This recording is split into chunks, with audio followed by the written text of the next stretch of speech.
कहते हैं किसी इंसान के पास जब कोई अपना नहीं होता तो वो कभी पक्षियों में या कभी जानवरों में ही अपना परिवार ढूंढ लेता है।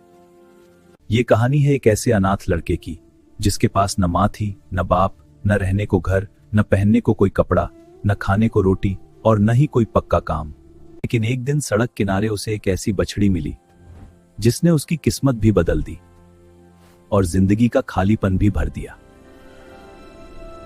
गांव के आखिरी छोर पर टूटी हुई मिट्टी की एक झोपड़ी थी। झोपड़ी क्या थी? 4 टेढ़ी लकड़ियां, ऊपर फूस, बारिश में टपकती, गर्मी में जलती, सर्दी में कांपती। उसी झोपड़ी में रहता था 15-16 साल का दुबला पतला लड़का रामू। फटे हुए कुर्ते से उसकी हड्डियां झांकती थीं, बाल बिखरे हुए, चेहरे पर उम्र से पहले उतर आई जिम्मेदारियां। उसके माँ बाप कई साल पहले बीमारी से मर चुके थे। अब इस दुनिया में उसका कोई नहीं था। वो हर रोज सुबह उठता, कभी गांव में और कभी गांव के बाहर कोई काम ढूंढता। कभी किसी के खेत में घास काट देता, कभी ईंट ढो देता, कभी किसी घर में गोबर उठा देता, तो शाम को 2 सूखी रोटियां मिल जाती। और अगर कभी काम न भी मिले तो वो कुएं का पानी पीकर पेट भरता और रात को झोपड़ी में भूखा ही लेटकर अक्सर छत को देखता और अपने माँ बाप को याद करता रहता। उसकी आंखें भर आती मगर आंसू पोंछने वाला भी कोई नहीं था। ऐसे ही दिन गुजरते रहे। एक दिन दोपहर की चिलचिलाती धूप में रामू नंगे पांव सड़क किनारे चला जा रहा था। चलते चलते अचानक उसकी नजर सड़क के किनारे पर एक सूखे नाले पर गई। वहां एक छोटी सी काली बछड़ी सिकुड़कर बैठी थी। उस बच्ची का शरीर धूल से सना हुआ था, आंखों में डर था। वो बार बार मिमिया रही थी, जैसे अपनी माँ को पुकार रही हो। रामू रुक गया। उसने इधर उधर देखा, कोई मालिक नहीं। वो धीरे धीरे उसके पास गया। बछड़ी डरकर और सिमट गई। रामू घुटनों के बल बैठ गया। उसकी आंखें भर आईं। तेरा भी कोई अपना नहीं है क्या? मेरी किस्मत भी तेरी जैसी है। मेरा भी इस दुनिया में कोई नहीं और लगता है तेरा भी कोई नहीं है। वो कुछ पल उसे देखता रहा। चल, आज से हम दोनों एक दूसरे का सहारा हैं। रामू ने उसे अपनी बाहों में उठाया। डर मत, मैं हूं। बछड़ी बहुत ही हल्की थी, जैसे कई दिनों से भूखी हो।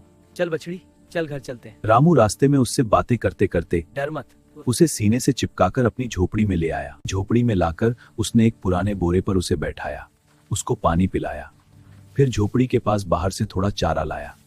बछड़ी धीरे धीरे खाने लगी। रामू उसे देखकर मुस्कुराया। तेरा नाम होगा मीना? हाँ, मेरी मीना। अब तू ही मेरा परिवार है। देख मीना, तू मुझे छोड़कर मत जाना। मीना ने भी उसके हाथ को चाट लिया। रात को वो उसके पास ही सो गया। सोते सोते उसने उससे बहुत सारी बातें की। रामू को लगा जैसे उसकी सूनी जिंदगी में पहली बार कोई अपना बनकर आया हो और उसका खालीपन भर दिया हो। अब रामू रोज सुबह काम पर जाने से पहले मीना के लिए घास का इंतजाम करता। कभी लोगों के खेतों की मेड़ से घास काट लाता, कभी उसको जंगल ले जाता। गांव वाले हंसते, अरे पगले, खुद के खाने का ठिकाना नहीं, भैंस पाल रहा है। ये भैंस नहीं, मेरा परिवार है। समय बीतता गया। मीना बड़ी होती गई।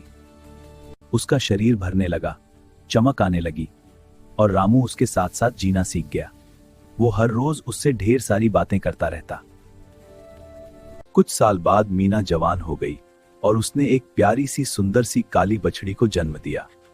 रामू की खुशी का कोई ठिकाना नहीं रहा। कुछ ही दिनों में मीना ने बाल्टी भर भर कर दूध देना शुरू किया। इतना दूध कि रामू हर सुबह गांव में जाकर बेचने लगा। पहली बार उसके हाथ में रोज पैसे आने लगे। गांव के लोग कहते, रामू का तो भाग्य ही खुल गया। रामू मीना के माथे को चूम लेता। तू नहीं होती तो मैं कब का मर गया होता। ऐसे ही कुछ साल बीत गए। धीरे धीरे झोपड़ी की जगह पर एक छोटा सा पक्का मकान बन गया। रामू के दिन बदलने लगे। मीना हर साल बच्चे देती रही। उसकी बेटियां बड़ी होती गईं, फिर वे भी दूध देने लगी। देखते ही देखते रामू के पास पूरा बाड़ा बाड़ा भर गया। 9-10 भैंसें। दूध का धंधा चल निकला। रामू अब गांव का इज्जतदार आदमी बन चुका था। उसकी शादी भी हो चुकी थी, मगर एक बात कभी नहीं बदली। रामू रोज सुबह सबसे पहले मीना के पास जाता, उसके माथे पर हाथ फेरता, उसे अपने हाथ से गुड़ खिलाता। मीना भी बाड़े में हमेशा उसी कोने में खड़ी रहती जहां से रामू साफ दिखाई दे। रामू जिधर जाता उसकी आंखें उधर ही रहती। लेकिन कहते हैं ना, जिंदगी जब बहुत ज्यादा मुस्कुराती है तो किस्मत कहीं ना कहीं आंसू छुपाकर बैठी होती है। मीना ने चारा नहीं खाया। वो चुपचाप उदास खड़ी थी, आंखें बुझी हुई। रामू घबरा गया। रामू तुरंत डॉक्टर बुलाकर लाया। इंजेक्शन लगाना पड़ेगा। जो मीना सुई से डरती थी, हल्की सी सुई देखकर उछल जाती थी। लेकिन उस दिन डॉक्टर ने उसकी गर्दन में सुई चुभोई और वो चुप रही थी। बस उसकी आंखों से पानी बह निकला। रामू का कलेजा कांप गया। दिन बीतते गए। एक डॉक्टर गया, दूसरा आया। बस वही सुइयों का सिलसिला लगा रहा। हर कोई नई दवा दे देता। हर रोज मीना की गर्दन में सुइयां उतरती। वो कुछ नहीं कहती। मुझे माफ कर दे मीना, तुझे दर्द मैं दे रहा हूँ, पर तुझे बचाने के लिए मीना धीरे से उसकी हथेली चाट देती। किसी ने बताया पास के गांव में एक बाबा है, उसके पास पशुओं की अचूक दवा है। रामू बाबा से वो दवा भी लेकर आया, मीना को पिलाई, कोई फायदा नहीं। बीमारी अब मीना के शरीर में जड़ पकड़ चुकी थी। रामू मीना के लिए बहुत परेशान रहने लगा।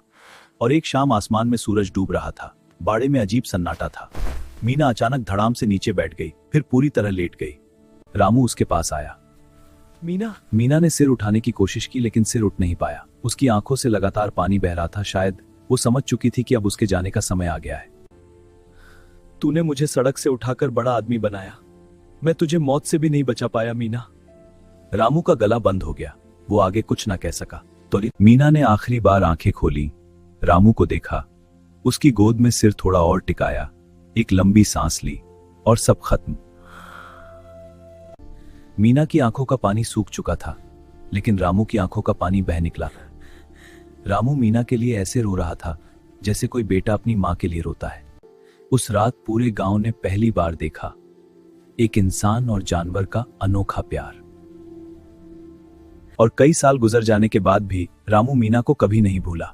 उस बड़े बाड़े के बीचों बीच जहां कभी मीना खड़ा होकर उसे देखा करती थी, वहीं रामू ने उसकी एक सुंदर मूर्ति बनवाई। काली पत्थर की वो मूर्ति बिल्कुल मीना जैसी लगती थी। हर सुबह रामू सबसे पहले वहीं जाता, मूर्ति के माथे पर हाथ फेरता और चुपचाप बैठ जाता। मूर्ति के नीचे सफेद पत्थर पर लिखा था, मेरी प्यारी मीना।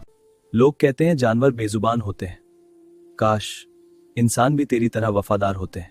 आज भी घर में दूध बहुत है, बस तू नहीं है मेरी प्यारी मीना। इंसान बदल जाते हैं, बेजुबान सिर्फ साथ निभाते हैं।